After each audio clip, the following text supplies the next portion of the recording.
guys, we told you earlier we have loads and loads of things for you today. But before we begin, let's give you some of the top stories we have today. I mean, it was an unusual Wednesday for most residents of Doma local government area who woke up to an aftermath of a windstorm which occurred on Tuesday night in Ipono community.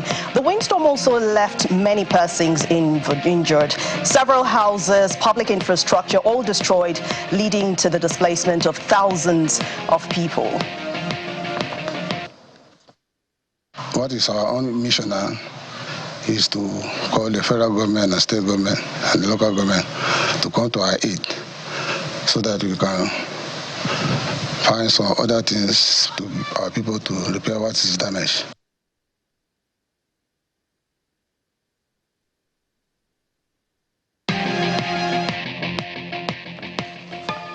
And it's not just Nasarawa State that suffered from the fallout of the windstorm at Tukum local government area in Taraba State. It was also affected by the windstorm, destroying property worth millions of naira, including houses, worship centers, shops, and even vehicles were all affected in this horrible incident. A heavy downpour took place after the windstorm, which wreaked havoc on the residents. Governor Abu Kefas visited some of those affected communities to assess the damage caused by the windstorm. Before now, we don't have we've not had this experience before, but about 3 years ago, there are a lot of cutting down of trees, madri everywhere. And so I think that is what resulted to this windstorm that we're experiencing right now in Taku. I think this should be one of the things should be put in law. Should be a law that government should put that no one should cut down trees, and they should also encourage planting of trees. That will also reduce these epidemics. We really lose a lot of things, and there is no money. We want government to help us because we are passing through a lot. We have gone around Takum town and we have seen the enormous destruction that was done by the windstorm. His Excellency has directed that a quick assessment be carried out by the community leaders, including the chairman of the local government, the community leaders of the faith, the Christian and the Muslim community, including the traditional ruler of Takum. They should have a quick assessment of what has happened and then bring their recommendation for him immediately for support. And the one everyone is talking about right now, Nigerians will now pay more electricity tariff as the country's Electricity Regulatory Commission has now approved an increase in electricity tariff to 225 naira per kilowatt from 68 naira for its Band A customers. We'll tell you what percentage that is. But the vice chairman of the commission, Musiliu Hussaini, who made this announcement in Abuja, says the increment will be for urban consumers who enjoy at least 20 hours of electricity every day. The Commission has issued an order which is titled April 2024 Supplementary Order. That is supplementary to the order issued in December 2023, effective January 2024.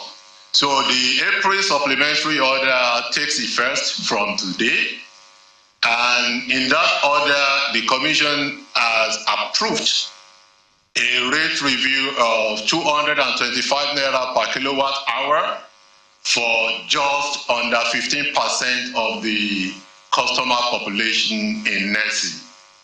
So that means that less than 15% of the customers will be affected.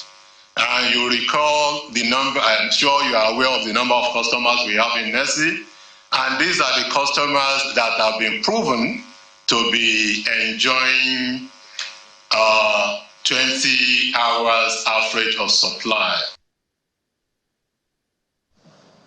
Well, let's talk politics now. Rivers State Governor Siminalayi Fubara says that those who consider his decision to implement the Presidential Peace Pact as a sign of weakness are in for a surprise. But the governor said he decided to keep silent over the controversy on the implementation of this peace agreement as a display of maturity and wisdom. Governor Fubara was speaking while addressing members of the National Union of Local Government Employees, NOLGE, who were on a solidarity visit at the Government House in Port Harcourt, Rivers State.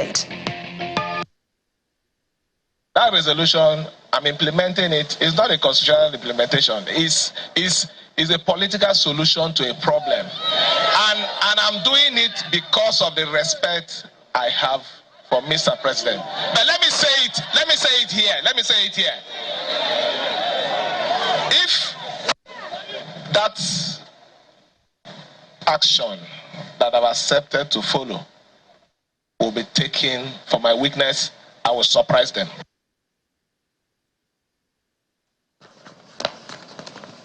Well, still on politics, a 7-man impeachment investigative panel against the Deputy Governor of Edo State, Philip Shaibu, over alleged misconduct at its inaugural sitting on Wednesday, rules that it will continue its investigation proceedings as there was no court order barring it from carrying out this assignment. Well, the panel, headed by retired Justice S.A.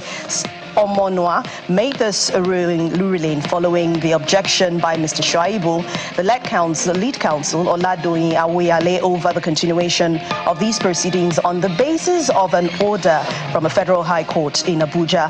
The deputy clerk of the House of Assembly, Joe Ohefia, also opposed this objection, ruled on Section 188(10) of the Constitution of the Federal Republic of Nigeria 1999 as amended, and argued that no court has the right to prevent the House of Assembly or the panel from performing its constitutional duties.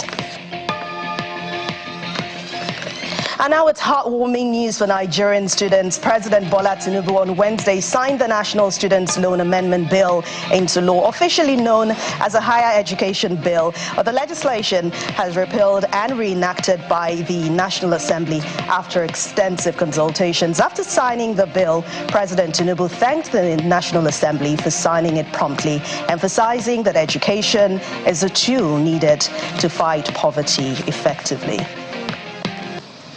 We have just signed a bill proclaiming the student loan effectively. First of all, I must thank the members of the National Assembly for their expeditious handling of this bill, considering the children of Nigeria, that education is the tool to fight against poverty effectively. We are determined to ensure education is given the proper attention necessary for the country, including skill development programs. This is to ensure that no one, no matter how poor their background is excluded from quality education and opportunity to build their future. We are here because we are all educated and we are helped. In the past, you've seen a lot of our children drop out of colleges and given up the opportunity. That is no more. The standard and the control is there for you to apply, no matter who you are, as long as you are a Nigerian citizen. Let's move away from politics. Let's talk infrastructural development in Nigeria. The Minister of the Federal Capital Territory, Mr. Nyesom Wike, is asking residents of the nation's capital to commend the efforts made by the present administration rather than condemn it. The minister was speaking after inspecting ongoing projects in the FCT. Anybody who says that there's no improvement in terms of street light is a sadist. We are trying also to make some repairs of those that have been vandalized, which is not easy. Like when you had the Salini saying over here that they've tested it, but even though they've not owned it because they are waiting for commissioning. So maybe this is part of the area they think that is dark. People should be able to commend government when there are improvements. I didn't say here that we are going to concentrate only on the roads. We are saying we are going to dwell on the health sector and the education sector. And even agriculture, in terms of education, there are a few weeks we flagged up about the renovation of 19 schools. And I just said that we are going to take on 21 schools again under the 2024 budget. These people know. It's just that some Nigerians find it difficult to accept the reality of ground that yes, things have changed. And when you do that, you see that those who are working will give in their best. But not when you do something for them to commend you on that, they are not happy. What they expected is not what they are seeing. They thought that we would have failed. But unfortunately, we are not failing. We are going on stronger and stronger every day.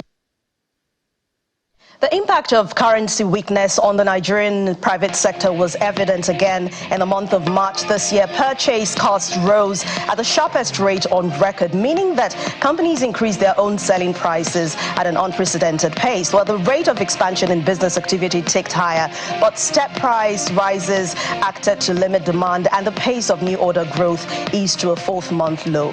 Meanwhile, employment decreased for the second month running. The headline figure derived from the survey by Stanbic IBTC Bank Purchasing Managers Index indicated all these numbers.